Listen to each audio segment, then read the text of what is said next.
Bismillahirrahmanirrahim. Assalamualaikum warahmatullahi wabarakatuh. Berita Al-Hijrah malam ini bersama saya Adi Akmal Syahrum dan berikut tajuk utama malam ini. Kanak-kanak 3 tahun dilanggar Act Zora.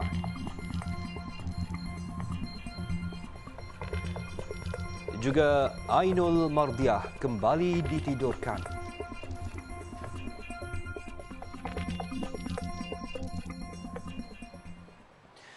Tiga daripada 5 nelayan yang hilang selepas bot mereka karam di Pulau Redang Kelmarin ditemui lemas hari ini. Mayat ketiga-tiga mangsa ditemukan tersangkut pada boya Unjam pada jarak kira-kira 15 km dari lokasi kejadian.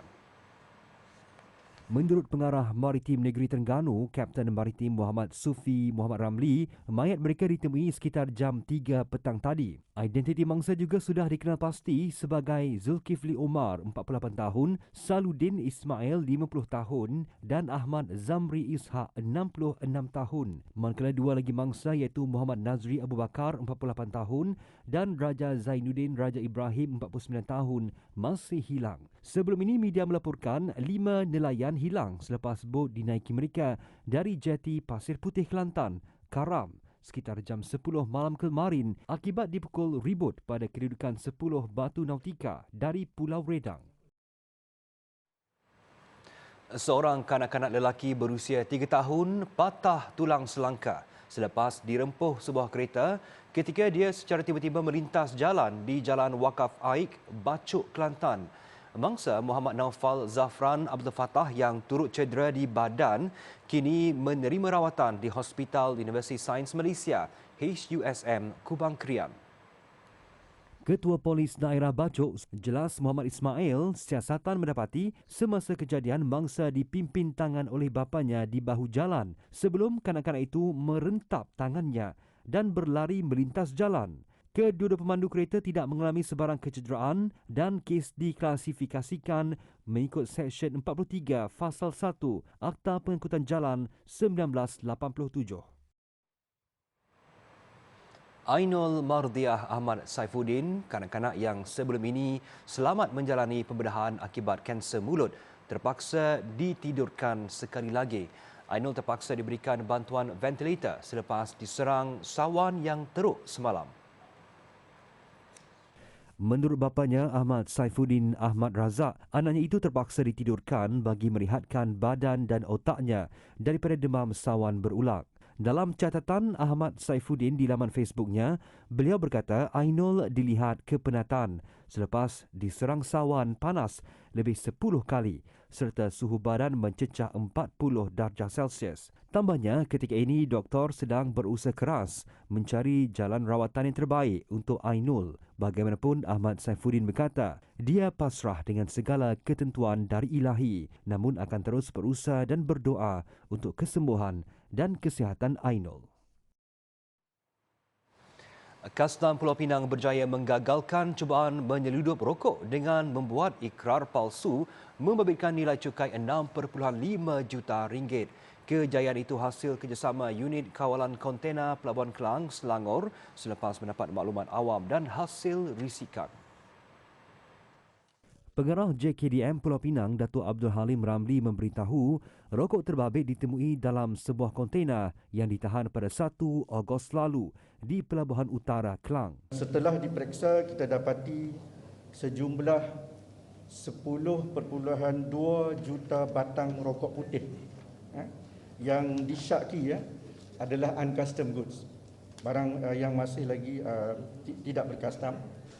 Dan daripada pemeriksaan yang kita buat, anggaran dari dokumentasi yang kita dapatlah, anggaran nilai kepada rampasan ini adalah RM816,800 dan cukai yang terlibat adalah sejumlah RM6,542,569. Beliau berkata demikian pada sidang media di Stor Penguatkuasaan Kastam Bagan Jermal, Butterworth siang tadi. Berdasarkan siasatan awal, pihaknya mendapati kontena tersebut dikendalikan sebuah syarikat perkapalan yang mempunyai cawangan di Pelabuhan Kelang dan diimport sebuah syarikat berpengkalan di Kuala Lumpur.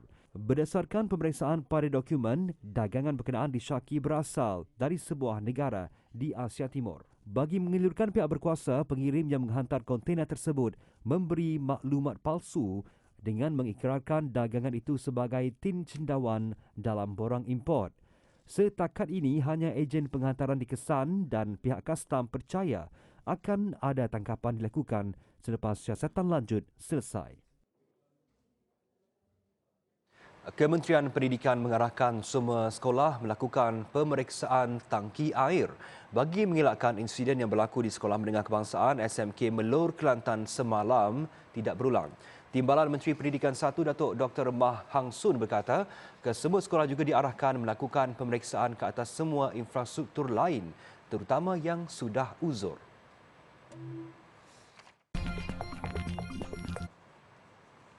Menurut Datuk Mah, jika terdapat binaan yang dirasakan tidak selamat atau berkemungkinan akan mengancam keselamatan murid, pihak sekolah diminta segera melaporkan kepada pihak berkuasa. Yang penting adalah langkah dari segi pencegahan yang pertama. Keduanya, bila terjadi saja apa insiden yang berlaku, kita ambil langkah. Kita siasat, kita ambil langkah untuk langkah-langkah penyelesaian. Ya. Dan seterusnya kita akan ambil langkah selanjutnya. Macam mana dapat kita kurangkan, kita avoid masalah yang sama daripada berlaku dan sebagainya. Datuk Mah berkata demikian kepada media selepas Majlis Pecah Tanah Pembinaan Dewan Terbuka Sekolah Kebangsaan SK Tanjung Malim pagi tadi. Tambah beliau, KPM memandang serius insiden yang berlaku semalam dan mahu sentiasa menekankan aspek keselamatan murid dan pelajar, terutama dalam kawasan sekolah. Beliau juga telah menghubungi Jabatan Pendidikan Negeri JPN Kelantan untuk menjalankan siasatan serta sudah memaklumkan kepada bahagian aset KPM berkenaan kos menggantikan tangki baharu. Semalam, 5 pelajar Sekolah Menengah Kebangsaan SMK Melur di Ketereh, Kota Baru cedera selepas tangki air sekolah itu pecah lalu menimpa laluan pejalan kaki sekitar jam 10 pagi. Penghantar makanan rider menolak cadangan Kementerian Pengangkutan yang mewajibkan mereka memiliki lesen memandu vokasional GDL. Ketika ditemui di Ibu Negara, rata-rata rider menyifatkan langkah itu menyukarkan mereka kerana motosikal akan dikategorikan sebagai kenderaan perdagangan sekaligus menyebabkan kos lenggara dan insurans menjadi lebih tinggi. Menurut penghantar makanan yang ditemui, mereka memilih kerjaya sebagai rider kerana desakan ekonomi. Namun, apabila kerajaan mencadangkan untuk mewujudkan lesen GDL untuk penghantar P-hailing, ia seakan menekan lagi kehidupan mereka. Memiliki lesen GDL perlu melalui pelbagai proses yang melibatkan kos. Saya rasa tak perlu abang sebab benda ni merumitkan semua rider. Kalau ambil GDL, baik kita orang kerja bawa lori ke apa kan. So better tak payahlah ada benda ni. Rumit sangat untuk kita orang semua. Better macam ni je. Kita orang boleh kayuh, cari duit untuk family. Dia sebenarnya susah. Kalau saya, sebab kita orang pun kadang-kadang kita orang pernah berbincang. Rider-rider pun cakap yang diorang komitmen nak buat benda tu semua kan. Susah. Banyak yang cakap yang saya tak pernah dengar lagi benda ni yang bagus. Semua rider cakap yang akan jadi kesusahan untuk diorang. Tambah mereka, kerajaan perlu membuat kajian semula dan mendapat persetujuan dari penghantar P-hailing agar mencapai situasi menang-menang dan tidak membebani golongan itu ketika mereka baru saja stabil selepas terkesan akibat pandemik COVID-19. Sementara itu, Datuk Seri Wee Ka Siong berkata lesen vokasional yang bakal diwajibkan terhadap penunggang P-hailing itu tidak sama dengan lesen GDL sedia ada yang digunakan kenderaan komersial mengangkut barangan.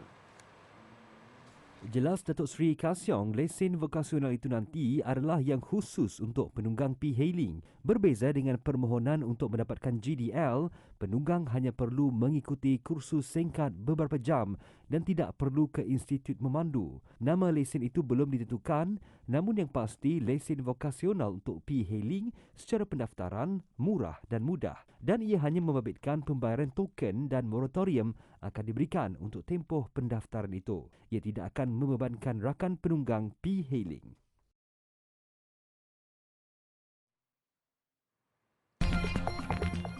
Dulu aktif, kini hanya terlantar. Bertemu kembali, Perdana Menteri Datuk Seri Ismail Sabri Yaakob memberi jaminan siasatan berhubung isu projek kapal tempur pesisir LCS milik Tentera Laut Diraja Malaysia TLDM akan dijalankan dengan telus tanpa melindungi mana-mana pihak. Dalam kenyataannya hari ini, beliau berkata kerajaan memandang serius isu terbabit yang kini dalam siasatan SPRM dan ia juga dibincangkan secara terperinci dalam mesyuarat Jemaah Menteri.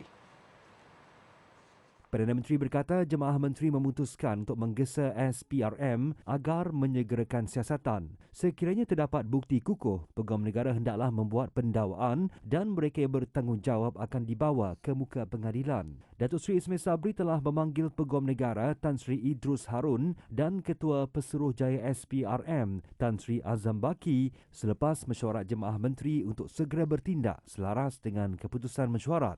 Pada masa sama, beliau berkata mesyuarat Jemaah Menteri hari ini memutuskan supaya laporan Jawatan Kuasa Siasatan Tadbir Urus Perolehan dan Kewangan Kerajaan yang dipengerusikan oleh bekas Ketua Audit Negara Tan Sri Amrin Buang dibenarkan untuk disiarkan kepada umum. Jemaah Menteri juga mencadangkan supaya laporan pengauditan forensik projek LCS yang dijalankan pada 2019 dinyah klasifikasikan. Namun proses itu perlu mendapat nasihat dan pandangan Peguam Negara dan Ketua Audit Negara terlebih dahulu. Keputusan hari ini tidak akan mengganggu proses mobilisasi di bawah Pelan Pemulihan LCS yang diputuskan Jemaah Menteri pada 20 April lalu.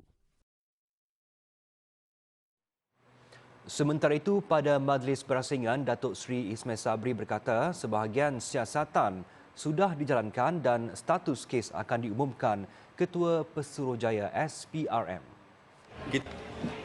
Saya kata segera, saya harap segera sebab saya sendiri dah panggil Peguam Negara dan juga Ketua Pengarah SPRM tadi. Saya kata perlu disegerakan. Dan saya percaya telah pun dilaksanakan siasatan. Ada beberapa fail yang telah dibuka, dah disiap. Tapi biar KP SPRM lah yang umumkan dari segi siasatan yang telah pun dilaksanakan. Setakat ini apa status dan sebagainya, boleh tanya KP SPRM. Jelasnya sekiranya terdapat individu yang bersalah, kerajaan akan mendakwa mereka kerana telah menyalahguna duit rakyat. Beliau berkata demikian kepada media selepas merasmikan kejohanan Muay Thai Remaja Dunia IFMA 2022. Kejohanan antarabangsa tersebut disertai sebanyak 101 buah negara termasuk Malaysia dan akan bermula pada 12 Ogos sehingga 21 Ogos depan. Prosiding sulh atau proses penyelesaian secara rundingan berjaya menyelesaikan 72% iaitu 15,294 kes sepanjang 2019 hingga 2022. Antara kes yang terlibat dalam prosiding berkenaan termasuklah nafkah isteri, nafkah anak, iddah, mutah, harta sempencarian, hadanah dan ganti rugi perkahwinan. Menteri di Jabatan Perdana Menteri Hal Ehwal Agama Datuk Idris Ahmad berkata, melalui kaedah suluh yang diperkenalkan sejak 2002, Mahkamah Syariah dapat memberi keadilan segera dan memendekkan masa penyelesaian sesuatu kes. Tambah beliau, kejayaan ini tidak dapat dicapai tanpa ada pegawai-pegawai suluh yang berkemahiran dan kompeten. Suluh merupakan salah satu alternatif penyelesaian kes secara efektif selain kaedah perbicaraan. Menurut JKSM, pihak-pihak yang memfailkan tuntutan selepas penceraian di Mahkamah Syariah dikehendaki untuk menjalani proses sulh bagi menyelesaikan pertikaian secara baik, seperti mana yang termaktub menurut Seksyen 99 Akta Tata Cara Mal Mahkamah Syariah Wilayah-Wilayah Persekutuan 1998 Akta 585. Hari ini, Jabatan Kehakiman Syariah menganjurkan program Outreach Suluh bertemakan lelaki khawam bagi memberi kefahaman kepada masyarakat terhadap proses suluh. Penyakit kanser tulang ewing sarkoma yang dihidapi sejak 2 bulan lalu mengubah kehidupan seorang pelajar tingkatan 5 yang berasal dari Alostar Kedah. Dari seorang yang aktif, Amir Ashraf Zarimi, 17 tahun, kini hanya mampu terlantar selepas kedua-dua kakinya tidak dapat bergerak. Meskipun berat ujian ditanggung, dia nekat berjuang melawan penyakit demi kemenara gading. Menceritakan kembali tanda-tanda yang dialami sebelum disahkan menghidap kanser, Amir mula mengalami sakit belakang 2 bulan lalu selain tangan dan kakinya turut merasa kebas. Lebih terganggu apabila Amir sukar untuk tidur. Tidak sanggup menanggung kesakitan, penyakitnya itu dirujuk ke Hospital Sultanah Bahiyah dan doktor mengesahkan terdapat ketumbuhan pada tulang belakang. Namun, selepas menjalani pembedahan pada 25 Mei lalu, Amir disahkan pula menghidap kanser tulang dan perlu menjalani rawatan kemoterapi di Hospital Pulau Pinang HPP. Jauh di sudut hati Amir, dia amat merindukan suasana persekolahan. Rindu nak sekolah. Sebab apa? Sebab lama tak jumpa kawan-kawan. Lepas tu tak jumpa cikgu. Apa pelajaran yang paling adik suka? Sejarah dengan BM. Okey. Hati ibu mana yang tidak sedih melihat anak yang dikandung sakit, menanggung derita, apatah lagi berat Amir dari 48 kg susut kepada 36 kg. Jelas Nurhanim Abdul Rahman, kehidupan mereka sekeluarga hanya bergantung kepada suaminya yang bekerja sebagai juru teknik dengan pendapatan RM1,200 sebulan. Dah dia dulu duk pergi tengok dia main bola lah, lawan lari lah kat sekolah. Lah tak ada ni lah, tak boleh tengok dah lah. Kadang-kadang duk lalu sekolah dia tengok dia pergi main bola, teringat lah kat dia. Kawan-kawan pun WhatsApp kan. Baru-baru ni lawan bola MSSD kan. Lepas tu kalau ada abang ni, kuat lah kami, dia kata. Ni tak payah kata. Tak ada semangat dia kata pun, kawan WhatsApp kan. Prihatin dengan nasib menimpa Amir, Cancer Survivors Malaysia menyampaikan sumbangan katil, lampin pakai buang, susu formula khas, barangan keperluan harian serta wang tunai bagi membantu meringankan beban yang ditanggung keluarganya. Dan kita mengharapkan adik Ashraf dapat meneruskan rawatan hingga selesai. Dengan itu, insya-Allah ya, kepada kalian untuk dia kembali pulih dan menjalani kehidupan macam biasa, dan kita doa juga untuk dia boleh meneruskan pelajaran, dapat menduduki peperiksaan SPM-nya tahun ini. Orang ramai yang ingin membantu boleh menyalurkan sumbangan ke akaun Bank Simpanan Nasional Nurhanim Abdul Rahman 029954 1100 807263 atau menghubungi Nurhanim di talian 0174654424. Penularan cacar monyet tiada kaitan dengan monyet. Bertemu kembali, Pertubuhan Kesihatan Sedunia WHO menegaskan penularan cacar monyet tiada kaitan dengan monyet. Sebaliknya, wabak itu menular disebabkan kontak antara manusia. Peringatan Badan Dunia itu ekoran suasana panik yang tercetus dalam kalangan penduduk di Amerika Selatan yang bertindak membunuh pelbagai spesies monyet, terutama di Brazil. Jurucakap WHO Margaret Harris berkata, haiwan itu tidak boleh dipersalahkan di atas lonjakan kes cacar monyet di Brazil atau mana-mana negara lain dan merayu agar tindakan membunuh dengan menyerang atau meracun haiwan berkenaan dihentikan. Harris menjelaskan meskipun terdapat monyet dalam nama penyakit itu, haiwan berkenaan bukan pembawa utama wabak berkenaan, malah menegaskan ia langsung tiada kaitan dengan penularan ketika ini. Lonjakan kes dilapor berpunca daripada kontak antara manusia. Wabak berkenaan dinamakan cacar monyet kerana virus pada mulanya dikesan pada monyet yang disimpan untuk penyelidikan di Denmark. Media tempatan melaporkan terdapat peningkatan serangan terhadap monyet pelbagai spesies oleh manusia dengan menggunakan batu atau racun di beberapa bandar di Brazil. Setakat ini, hampir 90 negara merekodkan lebih 29,000 kes dan 12 kematian akibat jangkitan cacar monyet sejak Mei lalu, terutama di luar wilayah barat dan tengah negara Afrika. Setakat ini, Brazil merekodkan lebih 1,700 kes dan 1 kematian. Sementara itu, dalam perkembangan berasingan, Britain dijangka kehabisan vaksin cacar monyet. Dalam tempoh 2 minggu lagi, ekoran bekalan pelalian itu sangat terhad. Perkhidmatan Kesihatan Nasional dalam pada itu meningkatkan kapasiti penawaran vaksin cacar monyet kepada individu yang layak. Pertubuhan Kesihatan Sedunia WHO bulan lalu mengisytiharkan cacar monyet sebagai kecemasan kesihatan awam antarabangsa, iaitu amaran tahap tertinggi. Angka korban akibat banjir di Korea Selatan meningkat kepada 9 orang. Bencana yang berpunca daripada hujan lebat sejak 3 hari lalu itu turut memaksa lebih 1,200 penduduk berpindah selepas rumah mereka ditenggelami air.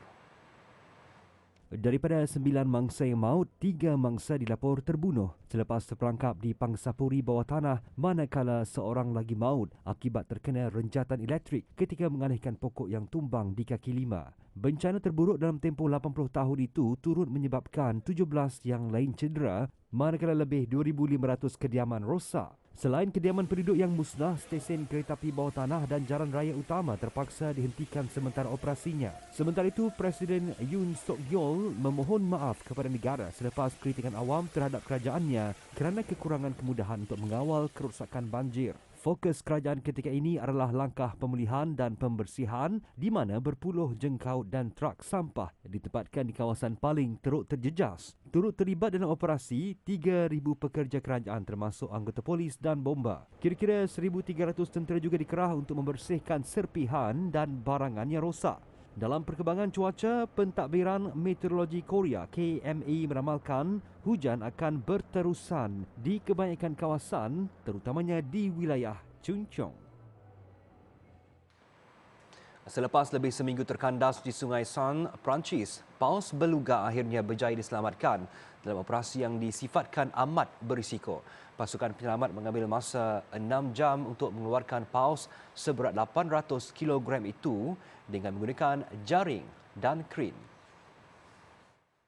Operasi digerakkan seawal jam 4 pagi waktu tempatan melibatkan puluhan pasukan penyelam dan penyelamat dan ia merupakan fasa pertama operasi menyelamat spesies paus berkenaan. Paus itu kemudian diletakkan dalam sebuah tongkang dengan dipantau doktor haiwan sebelum dibawa ke bandar West Ham dengan menggunakan truk sejuk. Beluga itu seterusnya akan ditempatkan di kolam air laut untuk pemerhatian selama beberapa hari sebelum dilepaskan ke laut terbuka. Beluga ialah spesies dilindungi yang biasanya ditemui di perairan Arktik yang sejuk dan ia adalah beluga kedua pernah dilihat di Perancis. Beluga pertama yang pernah ditemui adalah pada tahun 1948 apabila ia tersangkut di pukat nelayan. Dan berikut berita antarabangsa pilihan. Di Amerika Syarikat, seorang pengarah pemasaran di sebuah hospital berdepan tuduhan memiliki senjata api. Rahsianya itu terbongkar selepas pemeriksaan mengejut susulan ancaman bom di Hospital Hudson Regional pada 18 Julai lalu. Usaha memadam kebakaran tangki simpanan minyak di Cuba masih diteruskan sejak api marak tercetus Jumaat lalu. Insiden itu menyebabkan seorang anggota bomba terkorban dan mencederakan lebih 100 yang lain. Sebuah zoo di Pakistan bertindak melelong 12 ekor singa. Ekoran tiada ruang untuk menempatkan haiwan berkenaan. Hasrat itu bagaimanapun terpaksa dibatalkan selepas ia mendapat kecaman pelbagai pihak termasuk tabung hidupan liar. Terdahulu, haiwan itu dilelong pada harga permulaan RM150,000 bersamaan kira-kira RM2,975 setiap ekor. Bincang niaga kembali di era peralihan endemik terus bertahan dan berani mengurat langkah. Kami kembali memayungi anda bersama Bincang Niaga Revival 20 Ogos ini. Rebut peluang ini untuk bersiaran di kaca TV dengan pakej promo ekstra, slot terhad, masa terhad. Daftar sekarang di www.tvalhijrah.com/bincangniaga atau imbas QR code yang tertera. Sekian berita Al-Hijrah. Jangan lupa ikuti kami di pelbagai platform media sosial seperti Facebook, Instagram, Twitter, YouTube dan TikTok. Dan juga jangan ketinggalan layari alhijrah.com untuk lagi berita-berita pilihan dan eksklusif. Saya Adik Masyarum. Assalamualaikum dan selamat malam.